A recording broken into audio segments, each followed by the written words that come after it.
बहुत सारे हैं कि बोर्ड एग्जाम में हमको अच्छे मार्क्स लाने, अच्छे मार्क्स तो हम साइंस लेंगे, डॉक्टर बनेंगे, इंजीनियर बनेंगे। भाई एक बार बताओ, डॉक्टर और इंजीनियर की जॉब्स ऑलरेडी रिप्लेस हो चुकी है। चाइना में जाके देखो तुम, सारे डॉक्टर और इंजीनियर रोबोट है।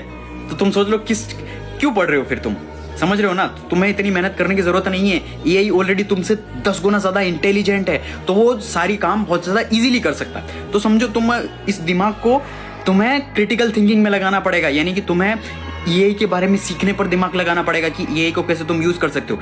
डॉक्टर की जॉब ऑलरेडी रिप्लेस हो चुकी है। जो 30 साल मेहनत करके जो बंदे ने कुछ सीखा ना, एमआरआई या कुछ भी पढ़ने का, एआई सिर्फ 5 मिनट में कर रहा है। इंजीनियर पूरा 10-15 साल लगा रहे हैं बिल्कुल वो करने का सब कुछ, और एआई सिर्फ और सिर्फ ऐसे कुछ घंटों की मेहनत में फटाफट से चीजें सारी कर रहा है। तो तुम सोच लो, तुम्हें साइंस या कोई एडवांस सब्जेक्ट लेने की कोई जरूरत नहीं है। भले तुम लो, तुम्हारी मर्जी के ऊपर है, लेकिन तुम्हें इतना ज्यादा प्रेशर देने की जरूरत नहीं है। तुम्हें सिर्फ और सिर्फ क्रिटिकल थिंकिंग, तुम्हें अब क्रिएटिविटी सीखनी पड़ेगी, तो जाकर ही तुम्हारी जॉब टिकेगी। अदरवाइज तुम अगर सोच रहे हो कि आउटडेटेड मेरा बेटा डॉक्टर बन जाएगा, इंजीनियर बन जाएगा, तो तुम्हारे माँ बाप को बोलना ऑलरेडी तुम्हारे जो फेवरेट जॉब है तुम्हारे माँ बाप की, वो जॉब ऑलरेडी रिप्लेस हो चुकी है। इसलिए तुम्हें फोकस करना पड़ेगा एआई को कैसे सीखना है, एआई के बारे में, यही टेक्नोलॉजी को अडेप्ट करना पड़ेगा, सारी चीजें सीखनी पड़ेगी तो जाकर। बाकी बोर्ड एग्जाम की टेंशन लेने की जरूरत नहीं है।